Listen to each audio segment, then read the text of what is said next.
buenos días a todos. Les damos la más cordial bienvenida al seminario del día de hoy, en el que presenta el Centro de Investigación Biomédica del Sur, a cargo del doctor Alejandro Zamilpa, quien es químico industrial y realizó sus estudios de maestría y doctorado en Ciencias Químicas en la Universidad Autónoma del Estado de Morelos. Estuvo 2 años en una estancia postdoctoral en el Departamento de Química Farmacéutica de la Universidad de Salamanca, en España. Desde el 2018 ha sido calificado como investigador titular D y es miembro del Sistema Nacional de Investigadores con el nivel 2.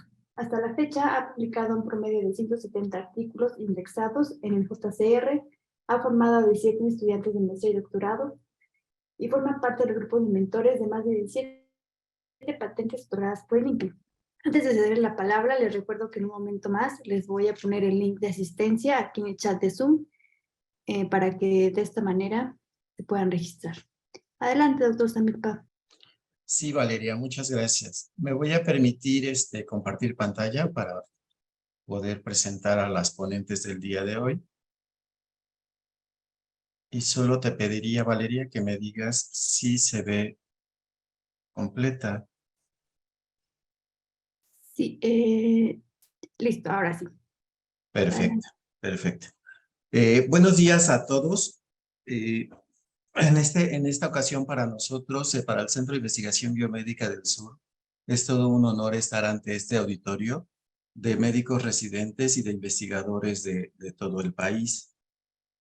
A quienes nos escuchan por primera vez, me gustaría informarles que el CIDIS es uno de los 5 centros de investigación que pertenecen al Instituto Mexicano del Seguro Social, y en nuestro caso estamos ubicados en el municipio de Xochitepec, Morelos, al sur del estado, a unos 12-13 kilómetros en la carretera Cuernavaca-Acapulco. Por ahí nos pueden encontrar. Este Centro de Investigación Biomédica lleva más de 35 años estudiando las plantas medicinales, y desde su fundación la misión principal que hemos tenido es precisamente el estudio sistemático, multidisciplinario y monotemático en las plantas medicinales, esto con la finalidad de desarrollar medicamentos que nos permitan el tratamiento de las enfermedades más frecuentes de la sociedad mexicana. En esta ocasión nosotros decidimos escoger 3 especies para presentar sus resultados.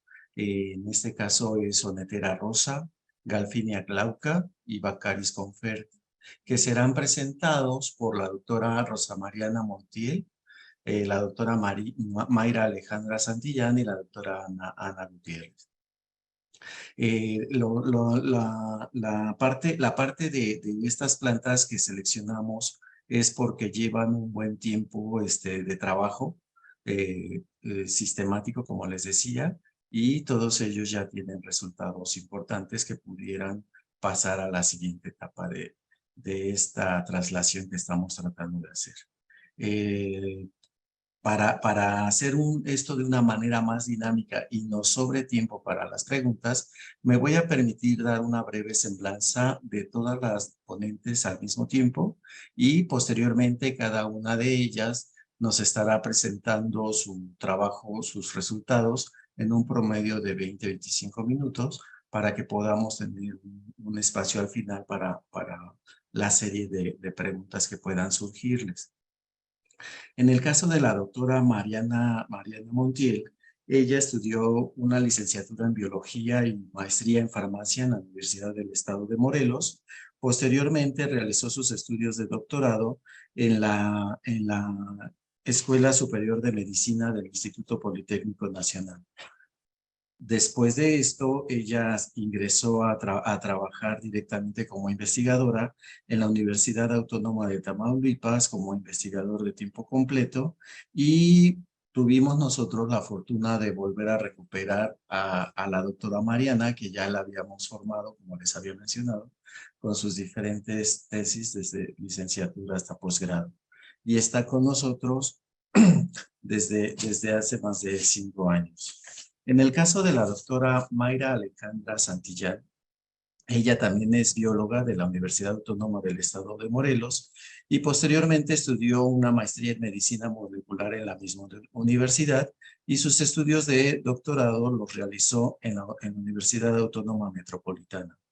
Ella ha participado en diferentes congresos a nivel nacional e internacional y tiene más de 10 años de trabajo en el centro de investigación con diferentes especies. Sus trabajos de doctorado los realizó precisamente con la especie Galfiniera.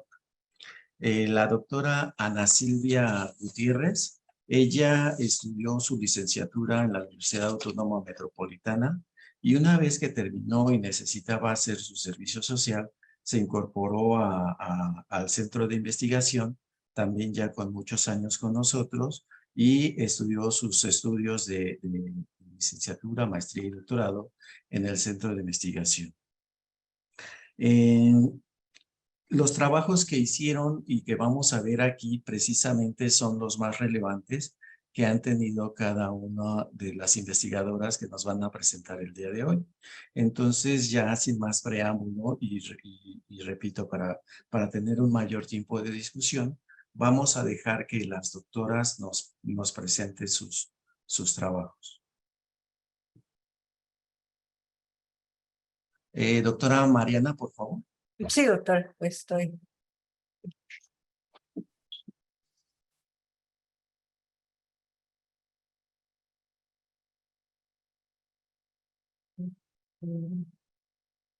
Ya está en modo de presentaciones, pero ¿se puede ver? Sí, te confirmo que sí y puedes comenzar. Ok. Hola, ¿qué tal? Buenos días. Mi nombre es Mariana Montiel. Soy investigador asociado E1.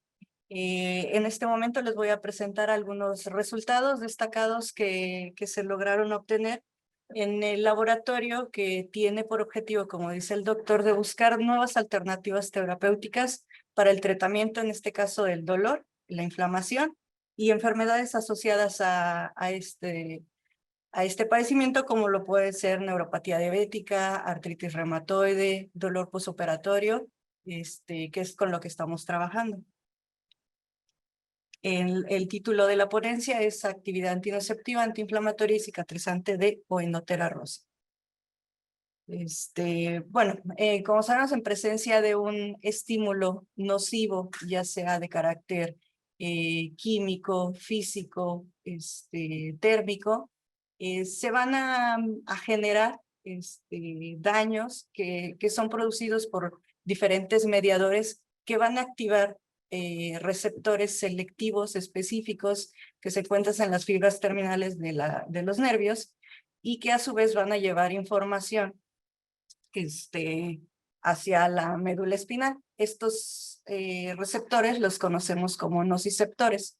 Esta información se transmite a la médula espinal a neuronas de segundo orden que van a generar más una información, el progreso de la información, para llevarlo hasta centros superiores, donde se va a generar una respuesta, ya sea de retiro del estímulo o la liberación de otras sustancias que van a ayudar a la recuperación del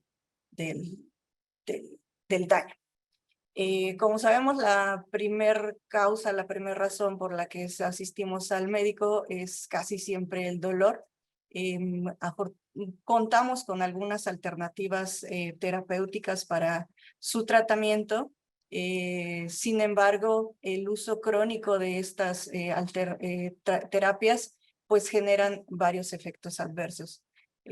Además de que el uso también crónico pues podría disminuir su eficacia. Es por ello, como les comentaba, que el Centro de Investigación tiene el objetivo de estudiar plantas medicinales, sus compuestos derivados, para encontrar diversos tratamientos. Uno de ellos que nos interesó fue Oenotera rosea, comúnmente conocida como la hierba del golpe. Esta se encuentra ampliamente distribuida en México, es perteneciente del género Onagraceae.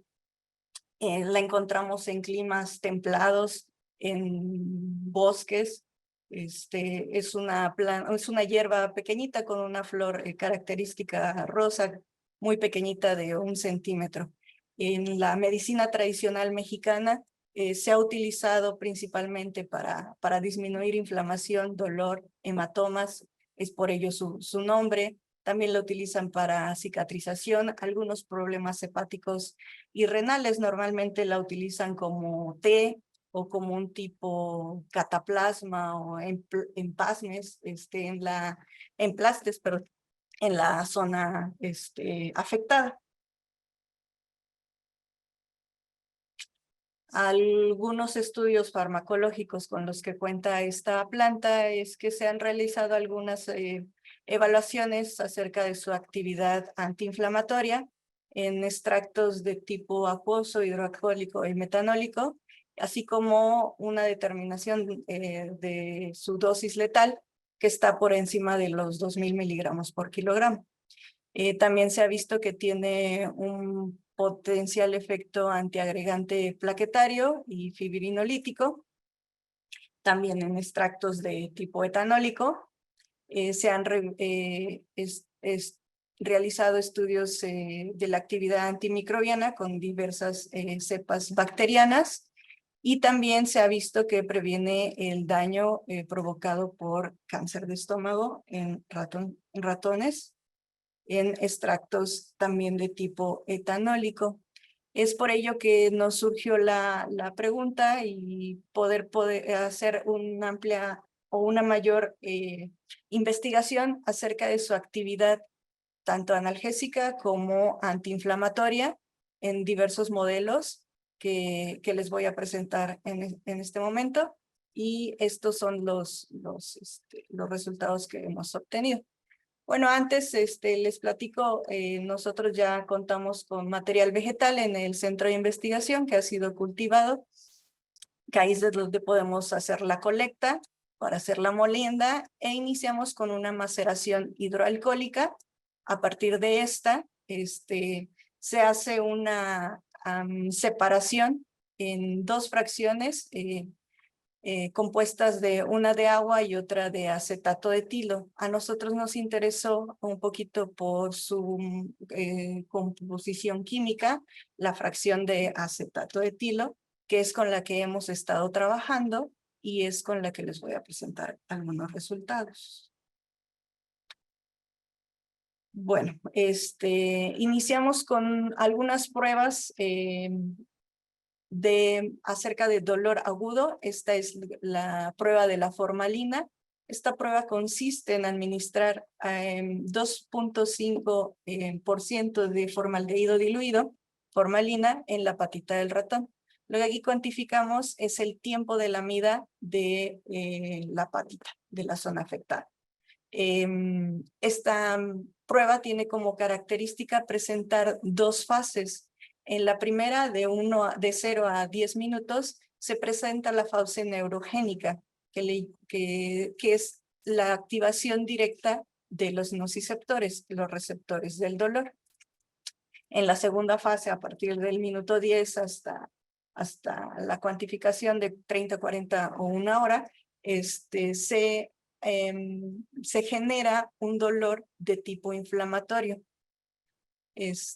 Aquí ya los resultados que les voy a presentar. Déjenme activar el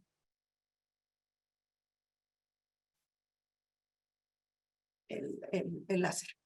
En esta gráfica muestro el área bajo la curva del tiempo de lamida que se generó de los animales tratados con la fracción a diferentes dosis, y junto con el diclofenaco y un grupo control.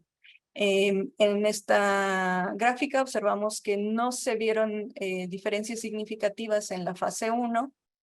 Sin embargo, en la fase 2, tanto el diclofenaco como las dosis más altas de Oenoterea rosea presentaron, de la fracción de acetato de etilo de Oenoterea rosea, presentaron una diferencia significativa con el grupo del vehículo.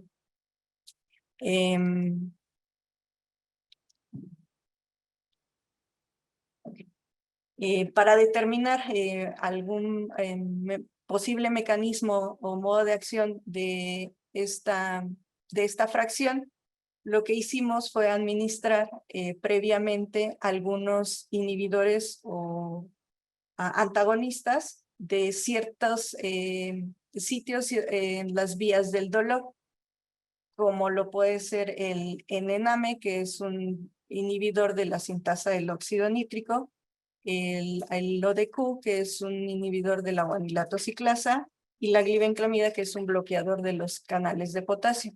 Estos son muy importantes dentro de la vía del óxido nítrico, en la cual se genera dolor. Nosotros vemos que la administración previa de estos mediadores revierte la actividad analgésica antinociceptiva del extracto de la fracción de Oenotera rosea que nosotros probamos a una dosis de 100 miligramos por kilogramo.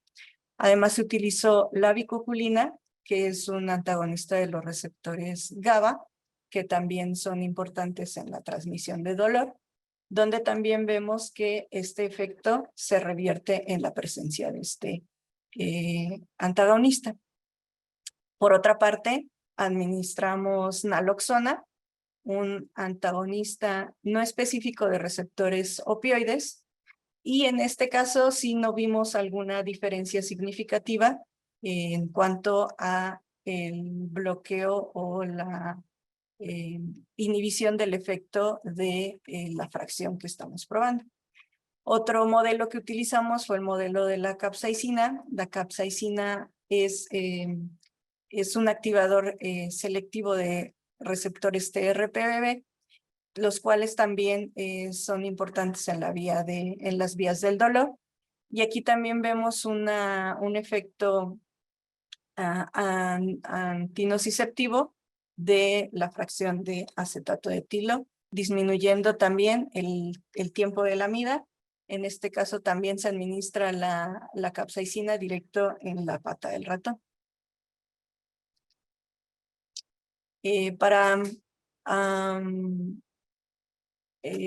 confirmar nuestros resultados acerca de su efecto a nivel central, el cual no estábamos observando, también utilizamos el modelo por retiro de la cola por estímulo térmico, donde en este solamente fármacos de tipo opioide tienen alguna respuesta analgésica antinociceptiva con respecto a nuestro vehículo. En este caso, el tramadol que utilizamos aumenta el tiempo de latencia, el tiempo de retiro de la pata, perdón, de la cola del ratón, del estímulo térmico, lo cual no vimos de manera significativa en la fracción de acetato de etilo de Oenotera rosea, por lo cual nos confirma el resultado que estábamos teniendo anteriormente.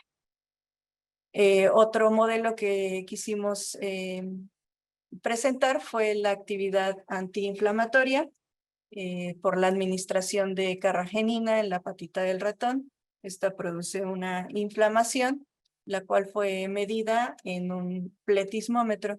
Aquí lo que les muestro es el volumen desplazado de la pata inflamada en un curso temporal durante 24 horas. Lo que vemos es de una manera significativa una diferencia entre el grupo tanto de la dexametasona como el grupo de la fracción que de la cual estamos hablando con respecto al vehículo. Adicionalmente, se cuantificaron citocinas a nivel de médula espinal, tanto de interleucina 1 beta como de TNF-alfa, donde vemos que animalitos sanos no tienen, el grupo del vehículo aumenta significativamente la concentración de esta citocina en comparación con animales sanos, y el grupo tanto de dexametasona como de la fracción disminuyen significativamente con respecto al grupo control, tanto la interleucina 1 beta como el TNF-alfa. los cuales son también mediadores de inflamación y dolor.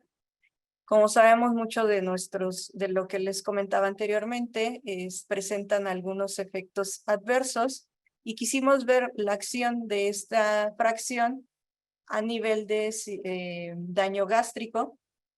Aquí lo que hicimos fue producir úlceras a través de la administración de etanol y se comparó el efecto gastroprotector tanto del omeprazol como de la fracción, donde vemos que de manera significativa están revirtiendo este efecto de daño.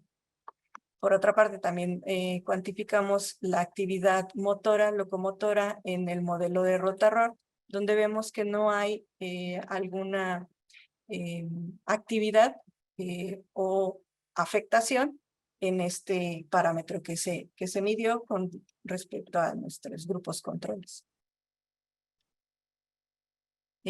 Otro modelo que hemos estado trabajando es también de dolor posoperatorio, donde hacemos una incisión en la pata del ratón, se hace una abertura, se identifica el músculo flexor, se hace un raspado para simular un poco el procedimiento de una cirugía y se cierra con 2 puntos de sutura.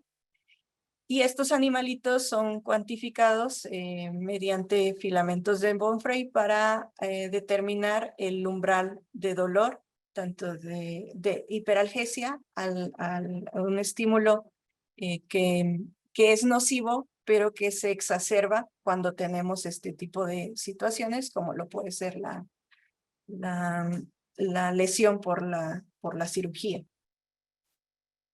Lo que aquí vemos es el umbral de dolor que se cuantifica y vemos que en color gris se presenta un grupo que no tiene afectación, solamente la lesión de la apertura, pero no hay lesión en el músculo flexor.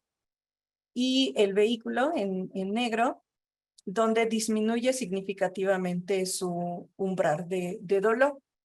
Vemos que con el grupo de la morfina este umbral se recupera. En el diclofenaco no vemos este efecto. Sin embargo, tanto la fracción a 50 miligramos por kilogramo a 100 miligramos por kilogramo, sí logran revertir o logran establecer o tratar de establecer un umbral de dolor elevado.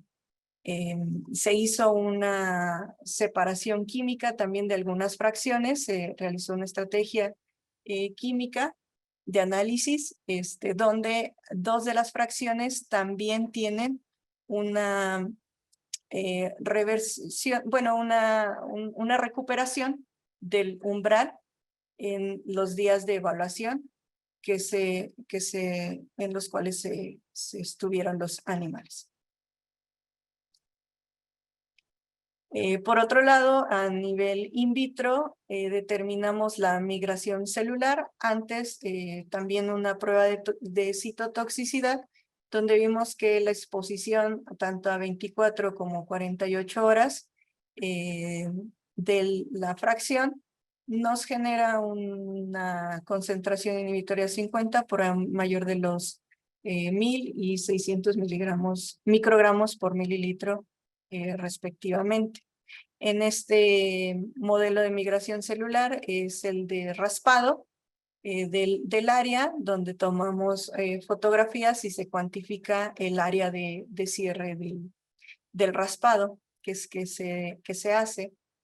Entonces se cuantifica la migración, cuántas células migran hacia esta área. Entonces vemos que a partir de las 24 horas vemos una diferencia significativa, muy interesante en la concentración de 30 miligramos y 50 microgramos por mililitro de las fracciones, no así en las de 100, y esta se conserva hasta las 48 horas. Cabe destacar que a las 24 es mucho más rápido que el grupo control. Otro trabajo que se logró realizar, diferente a este, se hizo otra separación química donde se encontraron estos compuestos y nos interesó estudiar en primera instancia el glucósido de quercetina y el rhamnósido de quercetina, los cuales fueron evaluados en un modelo de monoartritis inducida por caolincarragenina en la articulación del ratón en el área de la pata, del tobillo.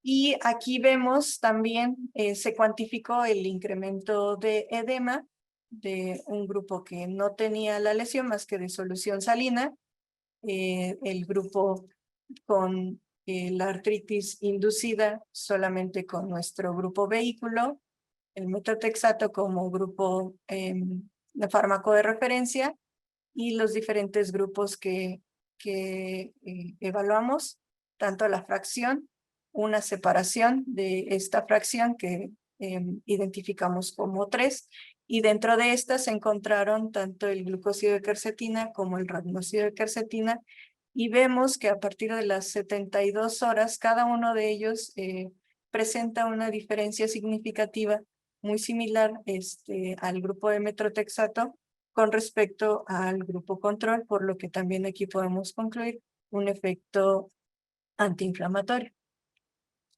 Se cuantificaron también aquí las citocinas en la patita del ratón y también vemos una diferencia significativa tanto en la interleucina 1 beta, TNF-alfa, interleucina 6 e interleucina 10.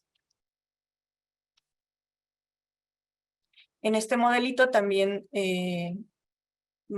cuantificamos el umbral de dolor. Aquí ya les presento el área bajo la curva de estos cursos pretemporales similares a los que les habían mostrado anteriormente. Y también vemos una destacada reducción del área bajo la curva de cada uno de los compuestos y fármaco de referencia que se evaluaron, tanto de la fracción de onoterea como de sus subfracciones. Finalmente, me gustaría compartirles que estos trabajos o parte de estos trabajos ya han podido ser publicados en algunos artículos. Y bueno, estamos en la espera de otro más para su publicación. Finalmente, lo que podemos destacar es que oenoterea rosea puede ser una alternativa potencialmente efectiva para el tratamiento de diversos padecimientos asociados a dolor, como lo pueden ser monoartritis o una lesión postquirúrgica, donde vimos una actividad antinociceptiva antiinflamatoria. Y estos efectos podrían ser debidos a la interacción farmacológica entre los compuestos que existen en la fracción. Y bueno, por mi parte es todo. No sé si dejo de compartir. Sí, por favor, María. Ok, muchas gracias. Sí, en lo que deja de compartir la doctora Mariana, quiero aprovechar para informar al auditorio que pueden hacer también sus preguntas en la sección de preguntas y respuestas, y los ponentes estaremos pendientes de estas para irlas contestando, adicional a las que vayamos haciendo de forma oral.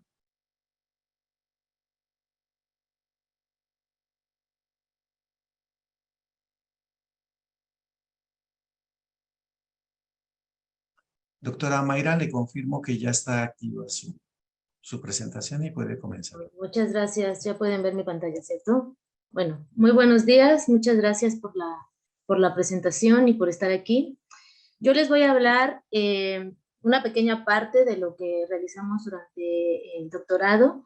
Es muy pequeña, ¿no? De lo que vamos a hablar hoy, porque hicimos un proyecto bastante amplio. Y nuestra ponencia tiene por nombre Actividad del extracto de Galfimia glauca y sus compuestos en un modelo de psicosis inducida en ratón. A manera de introducción voy a hablar sobre la psicosis. Históricamente el término psicosis se ha definido de diferentes formas. De manera sencilla podemos decir que la psicosis está caracterizada por distorsiones del pensamiento y la percepción, así como también por un conjunto de emociones inapropiadas o limitadas que pueden presentar lenguaje incoherente, alucinaciones, estado delirante o recelo excesivo e injustificado. El manual de diagnóstico y estadístico de los trastornos mentales nos presentan todos estos tipos de trastornos psicóticos, donde de manera general la diferencia entre uno y otro radica en la gravedad de los síntomas y el tiempo en que se presentan estos. Uno de los más graves es la esquizofrenia, que es uno de los trastornos de los que vamos a referirnos el día de hoy. Déjenme ver. Bueno, actualmente existen 970 millones de personas que padecen algún tipo de trastorno mental, de los cuales 24 millones padecen esquizofrenia. La prevalencia de esquizofrenia, de acuerdo a la estadística, es entre 0.5 y 1%, y ocurre con la misma frecuencia en hombres que en mujeres. A pesar de que la prevalencia de este trastorno es relativamente baja, se mantiene a lo largo de nuestro... Sí, se mantiene, es un porcentaje que se mantiene, pero además es una enfermedad altamente discapacitante. Bueno, la esquizofrenia se propone como un trastorno multifactorial y es una enfermedad psiquiátrica de carácter crónico, cuyas características esenciales son una mezcla de signos y síntomas muy peculiares que se pueden dividir o clasificar en tres tipos de categorías, ¿no? Los síntomas positivos, que la referencia hacia síntomas positivos nos lleva a que hay una excitabilidad del sistema. A mayor excitabilidad, pues presencia de estos síntomas, por eso son positivos, y a menor excitabilidad, pues se presentan los síntomas negativos. Entonces, los síntomas positivos son aquellas ideas delirantes, las alucinaciones, el lenguaje y el comportamiento desorganizado. Los síntomas negativos son aquellos como la apatía, el aislamiento social, la tristeza, la pérdida del interés. Y los síntomas cognitivos nos llevan a una disminución de las funciones ejecutivas, como son la memoria y el aprendizaje. La etiología de esta enfermedad no es clara.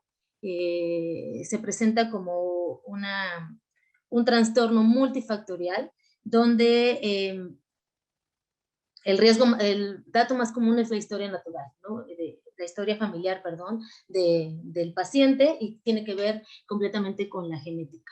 La parte genética, aunado con los estímulos ambientales, como el estrés, el estilo de vida, la alimentación, pueden presentar una mayor predisposición a presentar esta enfermedad de esquizofrenia.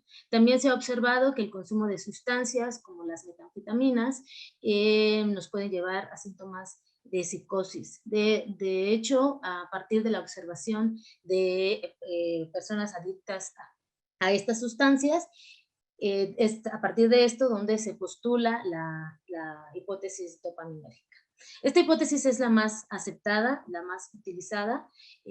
Sin embargo, tenemos otras hipótesis que nos pueden ayudar a elucidar mejor el origen de esta patología, y nos dice que la esquizofrenia es el resultado, la hipótesis dopaminérgica nos dice que la esquizofrenia es el resultado de una hipofunción del área mesocortical, que nos daría origen a los síntomas negativos, y una hiperfunción en el área mesolímbica que nos daría origen a los síntomas positivos. Esta hipótesis no nos da referencia a cómo se presentarían los síntomas cognitivos, Es por eso que se han postulado otras hipótesis como la glutamatérgica, que no es excluyente de la dopaminérgica. Dentro de la glutamatérgica hay una desregulación de la zona dopaminérgica. Sabemos que el glutamato es el neurotransmisor excitador por excelencia de todo el sistema,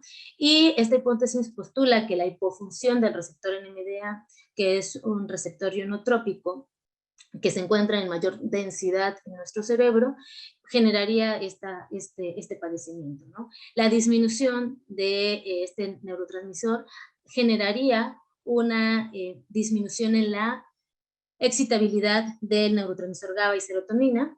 Esta neurotransmisión, esta disminución de la neurotransmisión de GABA generaría una hipofunción de dopamina, hiperfunción, perdón, en el área mesolímbica, que generaría los síntomas negativos, y la disminución de serotonina en el área mesocortical y en el área del hipocampo generaría los síntomas cognitivos. Los tratamientos sobre antipsicóticos que tenemos se pueden clasificar en dos tipos: los típicos o convencionales y los atípicos. La diferencia de estos tipos de antipsicóticos radica en el mecanismo de acción. Los antipsicóticos típicos o convencionales actúan principalmente en receptores dopaminérgicos. No son antipsicóticos selectivos, pueden actuar en todas las vías dopaminérgicas que tenemos. Ya mencionamos dos vías dopaminérgicas presentes en la patología de la esquizofrenia, que es el área mesolímbica y mesocortical, pero también actuarían en el área nigroestratal y tuberoinfundibular, que nos dan origen a los síntomas adversos, ¿no? Ya que no son antipsicóticos selectivos solamente de estas dos vías en la esquizofrenia.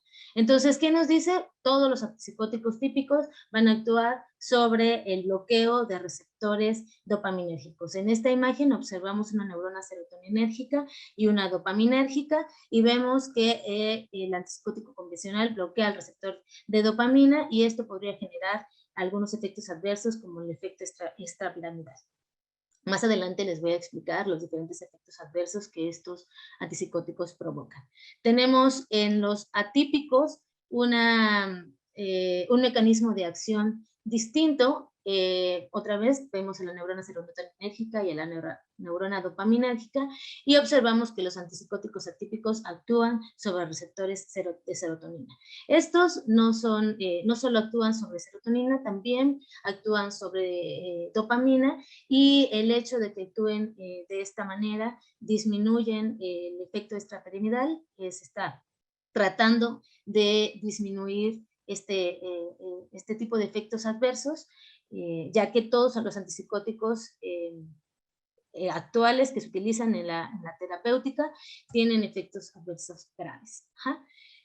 En este caso vemos los efectos adversos como la sedación, las reacciones extrapiramidales que mencionábamos, finalmente actúan sobre la vía dopaminérgica nigroestratal, que se encarga de los movimientos, y los pacientes pueden presentar, además de todos estos síntomas de la esquizofrenia, algo que se llama parkinsonismo, ¿no? Que son este movimiento involuntario en todas sus extremidades, ¿no? Y le podemos sumar también la hipotensión ortostática, problemas de obesidad, diabetes, reacciones alérgicas, incluso el aumento de la secreción de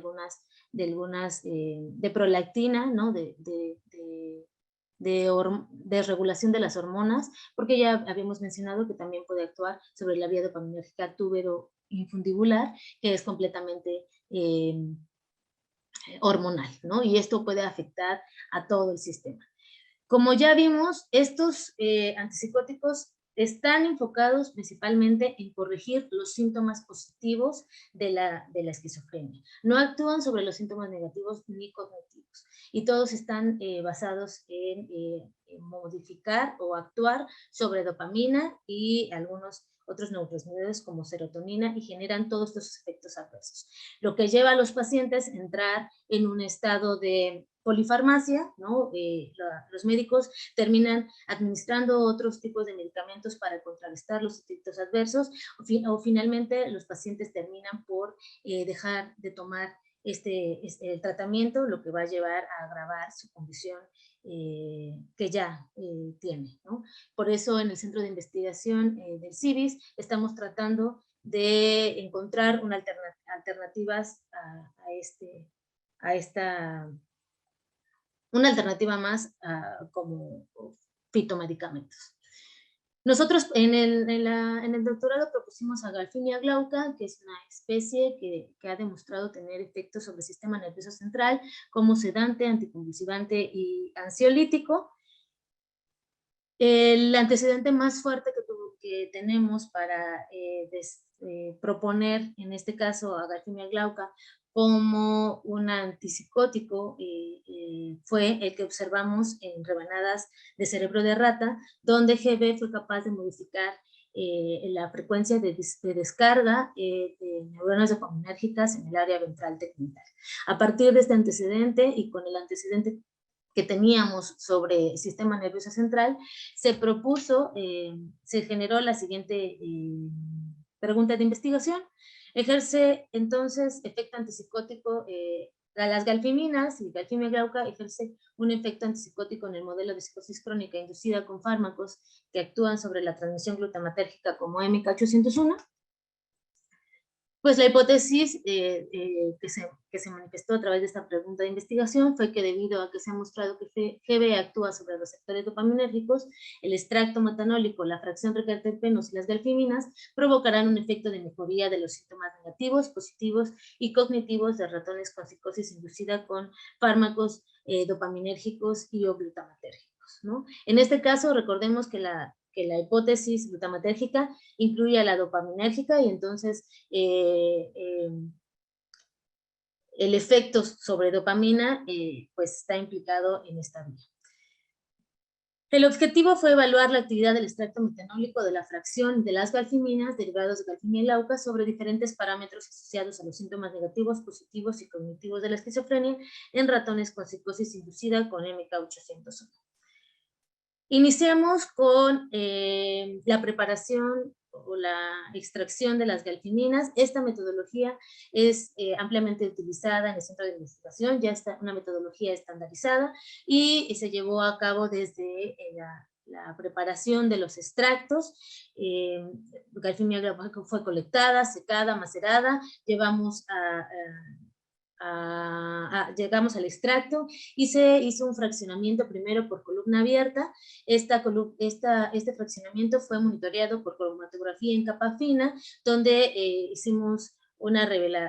revelamos con un revelador específico para terpenos, ya que las galfiminas son un tipo de triterpenos, y entonces obtuvimos la fracción de terpenos y donde concentramos la mayor cantidad de estos compuestos extraídos del extracto metanólico. Y finalmente, una vez que monitoreamos con la cromatografía en capa fina, los llevamos a HPLC para observar si nuestras galfiminas estaban puras y en qué concentración estaban, tanto en el extracto como en la fracción de terpenos.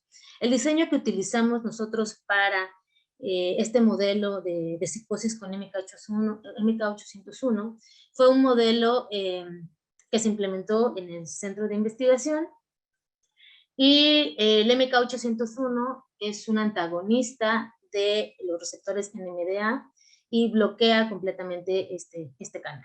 Este es el mecanismo de acción de esta droga. Este fue administrado durante 28 días para generar una psicosis subcrónica. Iniciamos del día 1 al día 8, solo administramos MK801. A partir del día 9 hasta el día 27, administramos MK801 más los tratamientos a evaluar. Utilizamos dos controles, NMDA y olanzapina, que fue nuestro grupo control positivo. Utilizamos dos porque recordemos que la olanzapina solo nos ayuda a contrarrestar los síntomas positivos y queríamos tener una referencia sobre cómo podría actuar otra sustancia sobre nuestros modelos en los síntomas cognitivos y síntomas negativos. Lo medimos a 1 miligramo por kilogramo, el extracto metanólico lo medimos a 25 miligramos por kilogramo y la fracción y las galfiminas a 5 miligramos por kilogramo.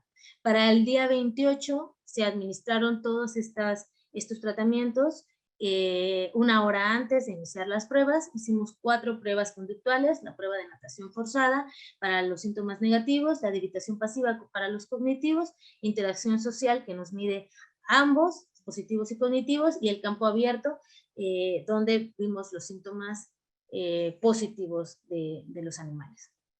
Aquí vamos a partir de aquí les voy a mostrar los resultados con las pruebas que utilizamos en cada uno de ellos.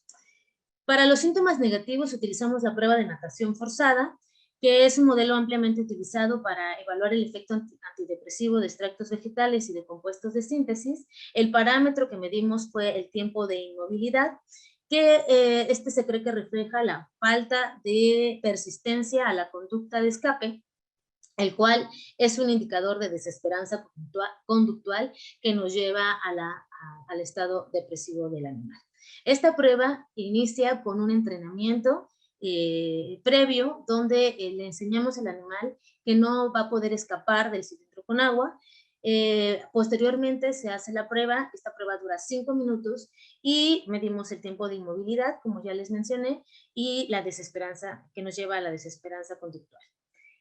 En la gráfica observamos en el eje de las X a todos los tratamientos, en el eje de las Y el tiempo de inmovilidad. Vemos que el grupo basal muestra un tiempo de inmovilidad arriba de los 200 segundos, ¿no? El grupo basal no recibió MK801, entonces se comporta de manera natural, lleva a un grado de inmovilidad. El grupo vehículo, que no recibió ningún tipo de tratamiento, solo MK801, observamos que aumentó el tiempo de inmovilidad, reflejando un mayor estado de desesperanza de nuestros roedores, y nuestros tratamientos, incluso nuestro grupo control, no disminuyeron esta condición de desesperanza. Lo único que lo hizo fue GB, disminuyendo el tiempo de inmovilidad, ¿no? Al grado como el grupo basal. Posteriormente hicimos el ensayo de interacción social. Esta prueba de interacción nos lleva a un estado nos mide un estado de familiaridad, y consiste en un entrenamiento previo donde colocamos al roedor en el centro de la caja. Vemos que esta caja de acrílico está dividida en 3 secciones y 2 celdas, ¿no? En estas 2 celdas vamos a colocar en una un ratón familiar y en otra un ratón nuevo. Nuestro grado de familiaridad nos indica que el animal lo que medimos fue la interacción social. ¿Cuánto tiempo pasa interactuando con el ratón nuevo?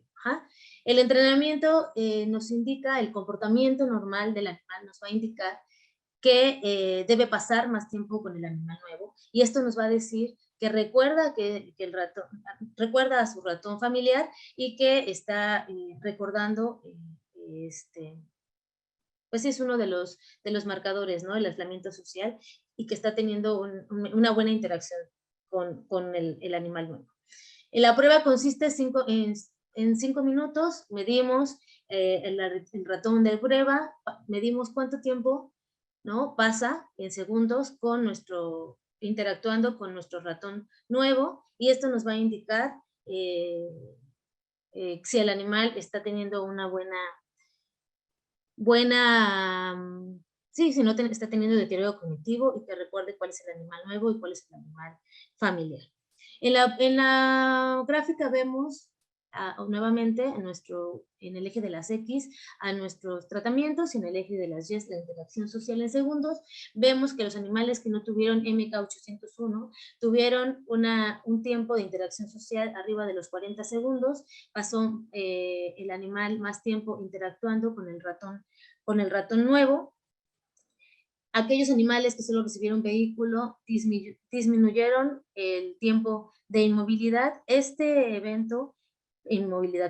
tiempo de interacción social, este evento no se ve modificado con nuestros grupos control. Ya habíamos nuevamente mencionado que la samplina no logra contrarrestar los efectos cognitivos, solo los los síntomas cognitivos, solo los positivos, y el único que logró mejorar esta condición de los tratamientos de galfimia glauca fue la fracción de terpenos a 5 miligramos por kilogramo.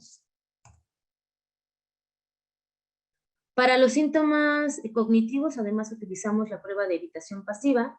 Esta prueba es un ensayo que nos permite estudiar el aprendizaje adquirido y la memoria. Consiste en colocar el animal en una caja abierta con bastante luz. El comportamiento natural de los animales es buscar esconderse. Entonces nosotros dejamos que el animal observe, interactúe durante 1 minuto y posteriormente le abrimos la puerta hacia un compartimento oscuro. Este animal, este parámetro es el parámetro de entrenamiento, ¿no? El parámetro de entrenamiento es la latencia de entrenamiento. Vamos a medir cuánto tiempo tarda el animal en entrar a este compartimiento oscuro.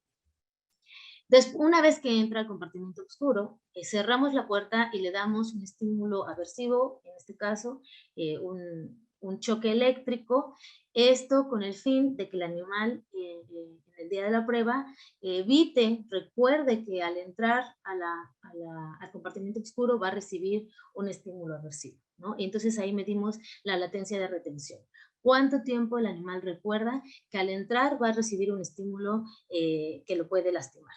En este caso tenemos en la gráfica nuestros tratamientos en el eje de las X, el tiempo en segundos, y medimos el parámetro de latencia de entrenamiento. Todos estos, la latencia de entrenamiento está en rosa, y estos fueron fue medido antes de tener los tratamientos de galfimia glauca, ¿no? Donde observamos que todos están comparados con nuestro grupo control de daño, que fue el vehículo, y la latencia de entrenamiento, incluso con aquellos animales que tuvieron MK801, fue por abajo, fue mucho menor, ¿no? Por ahí de 13 segundos, los animales entran al compartimiento oscuro. Una vez que nosotros hicimos el estímulo, medimos la latencia de retención. Aquellos animales que no recibieron MK801 recordaron los 8 minutos que dura la prueba y que no entraron al compartimento oscuro. Recordaron que al entrar iban a recibir un estímulo dañino y se quedaron en el compartimento claro 8 minutos. Los animales que fueron tratados con NMDA o miligramo pueden recordar el estímulo también, el extracto metanólico y la fracción de terpenos. También los animales que recibieron estos tratamientos logran recordar el estímulo, generando un efecto protector, ¿no? de la memoria, y evidenciando que galfimia glauca está actuando sobre este sistema. Olanzapina no tuvimos ningún efecto positivo en este sentido. Y finalmente, los síntomas positivos que los medimos en la prueba de campo abierto. La prueba de campo abierto es una prueba que se utiliza para estudiar la actividad motora y nos permite analizar el efecto excitador o depresor del sistema locomotor. Esta prueba consiste en colocar los animales en una caja de acrílico que tiene 9 secciones y medir diferentes parámetros. Nosotros medimos 5 parámetros durante 30 minutos por animal, y en este caso medimos los cruces totales, que es el movimiento en todos los cuadrantes de la caja, los elevamientos verticales, que es cuando el animal se levanta en 2 patas, las conductas estereotipadas, que son las conductas que son conductas no naturales, que eran movimientos oscilatorios, movimientos rotatorios de la cabeza, incluso ondulaciones al caminar, ¿no? Todas esas conductas estereotipadas las medimos. El acicalamiento y el tiempo invertido en acicalarse. El acicalarse es un evento natural que el animal tiene y se repite más en un estado de estrés. Entonces, el acicalarse nos está marcando un estado de ansiedad, y también medimos este parámetro. Observamos en esta tabla estos 5 parámetros, y nuestro grupo basal vemos claramente que no presenta no presenta conductas estereotipadas, pues no recibió el inductor de estas conductas que fue MK801 y comparado con el grupo vehículo que nos presenta aproximadamente 9 conductas estereotipadas a lo largo de 30 minutos, ¿no? Si vemos, aquí hay una disminución en el tiempo de hay una disminución en los cruces totales, ¿no? Comparado con el grupo basal. Esto nos generó en ese momento un poco de confusión, pero en realidad hay menos cruces totales porque hay un mayor tiempo en que invierte el animal en acicalarse, ¿no? Entonces, si pasa más tiempo acicalándose, pues se va a mover menos y está relacionado con otra conducta y no con una sedación del sistema. Entonces, nosotros medimos con NMDA y enlozapina, que fueron nuestros controles positivos, y observamos que en la sapina... Perdón, doctora Bayrán, una disculpa, está en el límite de su tiempo. Ok, ya casi terminó, esto es lo último. Donde observamos que la enlozapina disminuyó en los cruces, las conductas estereotipadas, y esto también fue consistente con todos nuestros tratamientos de Galfimia glauca. Podemos concluir entonces que los productos obtenidos de Galfimia glauca muestran un efecto protector sobre los síntomas positivos, negativos y cognitivos de la esquizofrenia generados por la vía glutamatérgica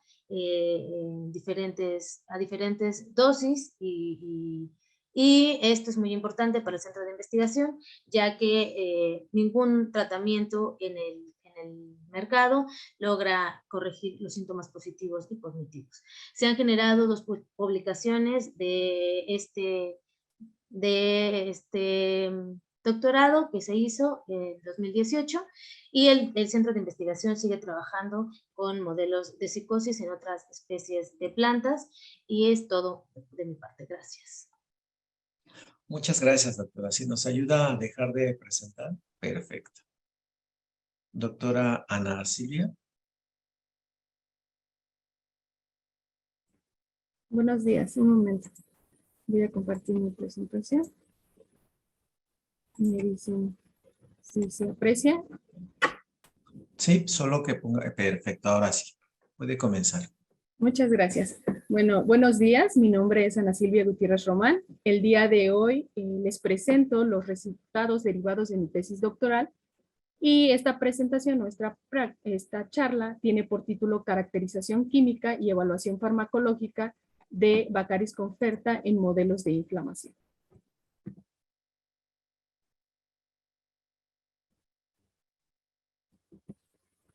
Sí, cambiar. Disculpe, ¿sí logran ver que cambia la diapositiva? No, ¿o? seguimos en la primera diapositiva.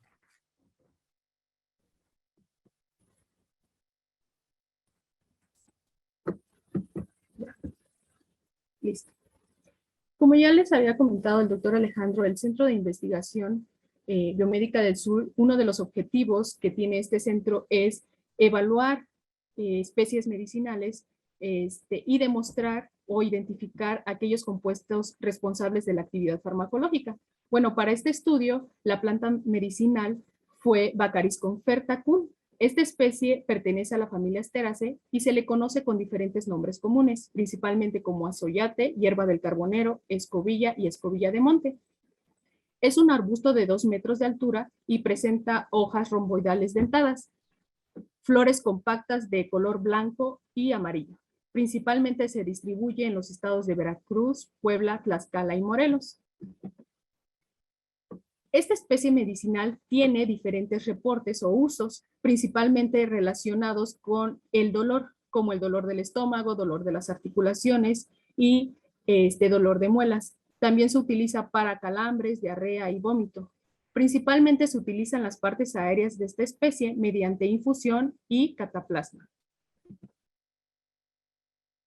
Dentro de los estudios farmacológicos de Bacardis conferta encontramos 2 reportados en la literatura. El primero por Weyman y colaboradores en el 2002, que determinan el efecto antiespasmódico de esta especie. Ellos evaluaron un extracto etanólico crudo y fracciones ricas en flavonoides. Estos tratamientos demostraron que tenían un efecto dosis dependiente. El otro estudio fue reportado por Cortés y colaboradores en 2019, en donde determina la actividad ovicida contra el nematodo intestinal Haemonchus contortus. Ellos utilizan o evalúan los tratamientos que fueron la fracción de acetato de etilo y sus fracciones derivadas de esta y al compuesto isocanférido. Sin embargo, aunque esta especie tiene pocos reportes farmacológicos, los estudios químicos son amplios. Existen o se han identificado 3 grandes grupos de compuestos. El primero y el más importante son los flavonoides. Se han identificado principalmente flavonoides como flavonas, flavanonas y flavonoles, como la circimaritira, el calferón y el 4-metoxinaringenina. El otro grupo son los ácidos fenólicos. Principalmente se han identificado ácidos fenólicos simples como el ácido cafeico y ácidos fenólicos complejos como el ácido 4-dicafeoilquínico. Y finalmente el grupo de los terpenos. Se han identificado principalmente los triterpenos como el ácido leanólico y la bacofertina como un diterpeno. Con todo lo anterior, en este proyecto se planteó el siguiente objetivo general, que fue caracterizar la composición química de Baccharis conferta y evaluar su efecto antiinflamatorio y antiartrítico, todo ello debido a los antecedentes del uso tradicional que se le da a esta especie. ¿Cómo se realizó este estudio? Bueno, en esta imagen podemos observar el diagrama general experimental que se siguió. Se recolectaron las partes aéreas de Baccharis conferta en el Parque Nacional Iztapopo. Posteriormente se identificó esta especie medicinal y nosotros en un principio nos planteamos realizar un estudio químico biodirigido con el modelo de inflamación aguda inducido con TPA. ¿Esto por qué? Porque como lo vimos anteriormente, era una especie que no tenía reportes farmacológicos de actividad antiinflamatoria. Este es un modelo que se utilizó como screening para poder determinar aquel extracto, fracciones y compuestos con mayor actividad antiinflamatoria tópica. Entonces, ¿cómo se llevó a cabo este estudio químico biodirigido? Se realizó mediante una extracción por maceración consecutiva para obtener primero 3 extractos con diferente polaridad. Se obtuvo el extracto hexánico, el extracto de diclorometano y el extracto metanólico. Estos 3 extractos se evaluaron en el modelo de inflamación aguda y se determinó cuál era el extracto con mayor actividad. A partir de aquí, el extracto se llevó a un fraccionamiento químico para de esa mezcla compleja de compuestos hacer fracciones que tuvieran diferente perfil químico para de igual manera evaluarlas en este modelo de inflamación aguda. Una vez que se determinó cuáles eran las más activas, se realizó el aislamiento y caracterización química de los compuestos presentes en estas fracciones y finalmente se evaluaron en el mismo modelo de inflamación aguda. Entonces, con este estudio químico biodirigido se obtuvo el extracto, las fracciones y los compuestos con mayor actividad antiinflamatoria tópica y se seleccionaron para ser evaluados en el modelo de monoartritis inducido con caolincarragenina. En esta figura les muestro, de primera instancia les voy a mostrar los compuestos aislados y caracterizados del extracto de diclorometano. Esto se realizó mediante diferentes técnicas espectroscópicas y espectrométricas, principalmente por resonancia magnética nuclear de 1 y 2 dimensiones. Para el extracto de diclorometano se aislaron y caracterizaron 10 compuestos. En la imagen de la izquierda observamos que fueron 5 compuestos del tipo terpeno y 5 compuestos del tipo flavonoide. De los 10 compuestos que se aislaron y caracterizaron, la bacofertina, la casetina, el gingidiol, el ácido ursólico, el 6-metoxicamférido, la circimaritina y la peptolinaringenina fueron compuestos que ya habían sido identificados en Baccharis conferta en estudios previos. De los compuestos restantes, el esencianol A, el gingidiol y la ispidulina fueron compuestos reportados por primera vez en Baccharis conferta. Algo muy importante que destacar de este proyecto fue que se identificó un nuevo compuesto reportado en la literatura o en especies vegetales que fue este diterpeno del tipo neoclorodano, a lo cual el grupo de trabajo lo denominamos como bacofertona. Posteriormente se hizo la caracterización química del extracto de hexano mediante cromatografía de gases acoplado a masas, y en el cuadro 1 de la izquierda podemos observar la composición química de este extracto. Principalmente se identificaron 16 compuestos, de los cuales los mayoritarios eran compuestos del tipo sesquiterpenos. Los compuestos mayoritarios identificados fueron este alcano de cadena larga denominado heptacosano y este triterpeno como compuesto mayoritario. Posteriormente se hizo un análisis cromatográfico del extracto metanólico, y en esta figura se muestra el cromatograma de cromatografía líquida de alta resolución, y podemos observar diferentes picos con tiempos de retención que van de los 8.4 minutos a los 10.13 minutos. De acuerdo a sus espectros de UV, como se puede observar en la pantalla, principalmente estos compuestos son del tipo de ácidos fenólicos y flavonoides.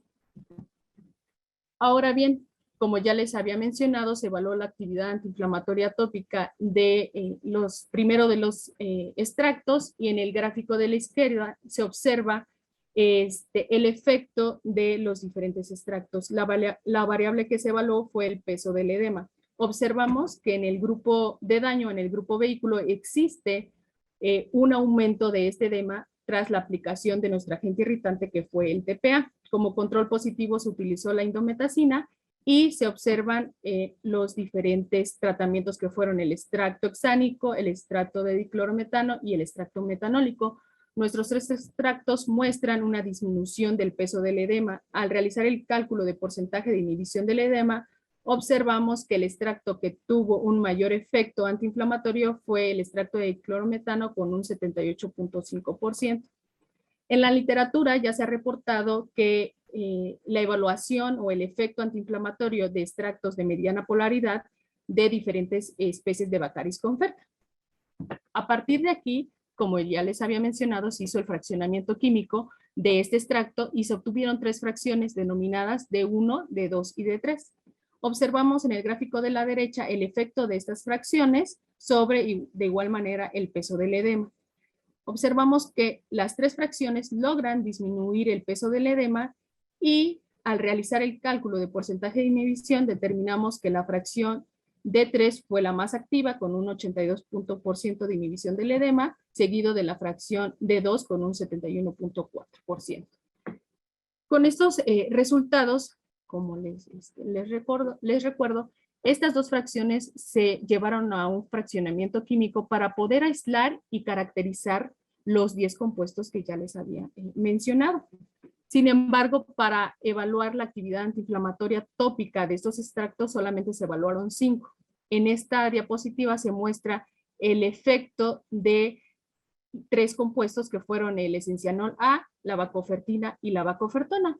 Se realizó una curva dosis-respuesta para poder determinar su dosis efectiva 50 y así determinar cuáles eran los compuestos con mayor actividad antiinflamatoria tópica. En esta imagen se muestra que la dosis efectiva 50 de estos compuestos fue de 0.31 y 0.36 miligramos por oreja. Y observamos que el efecto de estos compuestos es de manera dosis dependiente. En la siguiente figura se muestra el efecto antiinflamatorio de los 2 compuestos con mayor actividad, que fueron el quingidiol con una dosis efectiva 50 de 0.12 miligramos por oreja y la circimaritina de 0.16 miligramos por oreja. Posteriormente se determinó el efecto de la administración tópica de los compuestos sobre el tejido auricular. En esta imagen se muestran las figuras representativas de cortes histológicos transversales de las orejas de ratón, y se realizó un análisis cualitativo de las alteraciones que fueron inducidas por el TPA y el efecto de los diferentes compuestos aislados de Baccharis conferta. Observamos que al administrar nuestro agente irritante TPA existe un aumento del grosor del edema, esto debido porque al aplicar este inductor genera una respuesta inflamatoria que es característica en enfermedades de la piel, y vemos que también hay un aumento de infiltración de células inflamatorias y también este aumento en el grosor del edema es debido a que se forman espacios linfáticos vasculares, como se puede observar en el grupo vehículo, en el grupo de daño, y que nuestros tratamientos que fueron nuestro control positivo indometacina, el quingidiol y la circimaritina logran revertir este efecto. En esta figura les muestro el efecto de la administración oral de Bacardis Conferta ahora sobre el grosor del tobillo. Como ya les había mencionado, se evaluaron el extracto, las fracciones y los compuestos con mayor actividad antiinflamatoria atópica ahora en el modelo de monoartritis inducido con caulincarragenina. Al administrar estos dos inductores sobre la cavidad sinovial, nuestros ratones, una de las variables que se midió fue el grosor del tobillo. Observamos que en el grupo de daño a aquel que se le administró estos inductores existe un aumento del grosor del tobillo y este grosor permanece constante a lo largo del ensayo, que fue un experimento que dura 9 días. Observamos que este aumento del grosor permanece constante en el gráfico A. En la figura B observamos el efecto del extracto y de las fracciones de Bacardis Conferta sobre el grosor del tobillo. Y se puede observar que el único tratamiento que logra disminuir esta variable es la fracción de 2. Y esta fracción se evaluó a 25 miligramos por kilogramo. En el gráfico C se observa el efecto del compuesto quingidiol a 5 y a 10 miligramos por kilogramo y también de la circimaritina a 5 y 10 miligramos por kilogramo. Podemos observar que el tratamiento que logra disminuir el grosor del tobillo es el quingidiol a 10 miligramos por kilogramo. Se ha reportado en la literatura que los compuestos de tipo neocloridano específico, el compuesto ácido jaltrihuaico, que es similar en estructura al quingidiol, al compuesto que nosotros evaluamos, disminuye también la inflamación del tobillo en el mismo modelo que nosotros evaluamos al quingidiol, que fue el de monoartritis inducido con caulincarragenina. Por otro lado, también se evaluó el efecto antihiperalgésico de Bacardis Conferta en la prueba de placa caliente. Nosotros en el último día del experimento, que fue en el día 9, se evaluaron los diferentes tratamientos en esta prueba. En esta prueba se calienta un plato a 50 grados centígrados y el tiempo de prueba es de 90 segundos. Nosotros contabilizamos la latencia de retirada de la pata trasera. Podemos observar en este gráfico que en el grupo de daño existe una disminución en la latencia de retirada. Y en comparación con el grupo basal, en el grupo al que no se le indujo el daño. Observamos en este gráfico que nuestros diferentes tratamientos, que fue el extracto de diclorometano, el quingidiol a 10 miligramos por kilogramo y la circimaritina a 5 miligramos por kilogramo, logran aumentar esta latencia de retirada de la pata trasera. También nosotros en este trabajo se determinó el efecto de los diferentes tratamientos de Bacardis Conferta sobre los niveles de citocinas pro y antiinflamatorias. En este gráfico se muestra el efecto de Bacardis Conferta sobre los niveles de citocinas proinflamatorias, que es la interleucina 17 y la interleucina 1 beta. Se conoce que las citocinas regulan una amplia gama de procesos inflamatorios que están implicados en la patogenia de la osteoartritis. Cuando existe un aumento en los niveles de estas citocinas proinflamatorias, existe un aumento de la actividad de las metaloproteinasas, existe también un aumento en la liberación de citocinas proinflamatorias y una disminución en la síntesis de glicosaminoglicanos, que son los compuestos principales del cartílago. Observamos que en el grupo de daño existe un aumento de estas dos citocinas proinflamatorias, como se observa en los dos gráficos, y que nuestros diferentes tratamientos logran disminuir los niveles de estas dos citocinas proinflamatorias. En la siguiente figura también se evaluó los niveles de citocinas proinflamatorias o el efecto de Bacardís conferta sobre estas citocinas proinflamatorias. En el gráfico de la izquierda se observa el efecto sobre la interleucina 6 y en el gráfico de la derecha sobre TNF-alfa. Observamos, en la literatura se ha demostrado, que cuando existe un aumento de esta citocina proinflamatoria, la IL-6, existe una mayor proliferación de células B y una mayor producción de anticuerpos. Y cuando existe un aumento de TNF-alfa, hay un aumento de la actividad de las metaloproteinasas y también existe una disminución en la síntesis de colágeno.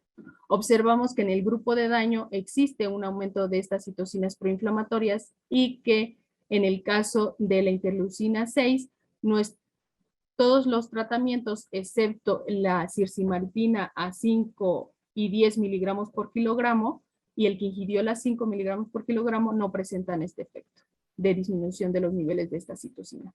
Y en el gráfico de los niveles de la citocina TNF-alfa, observamos que todos nuestros tratamientos, excepto la fracción D3, presentan una disminución de los niveles de esta citocina proinflamatoria. Por último, se evalúa el efecto de Bacardís conferta sobre los niveles de la citocina antiinflamatoria, la interleucina 10. Cuando hay un aumento de esta citocina antiinflamatoria, existe una menor liberación de citocinas proinflamatorias y también una menor liberación de metaloproteinasas o menor actividad de estas metaloproteinasas, y observamos que en el grupo de daño, al que se le administró el caolín carragenina, existe una disminución de los niveles de esta citocina antiinflamatoria y que solo el tratamiento que fue la fracción D2 logra aumentar los niveles de esta citocina antiinflamatoria. Y por último les muestro el efecto de Bacardís conferta sobre la degradación del cartílago en este modelo de monoartritis. En esta figura se muestra la histología de las articulaciones del tobillo de los ratones y podemos observar que los recuadros nos muestran, ahorita les voy a mostrar que son, nos muestran regiones ampliadas y aquí se puede observar que en el grupo vehículo se logra ver que existe una destrucción superficial del cartílago, también erosión del cartílago, y podemos ver que existe una pérdida de proteoglicanos en comparación al grupo basal. El contenido de proteoglicanos es proporcional a la coloración roja que podemos observar en las micrografías.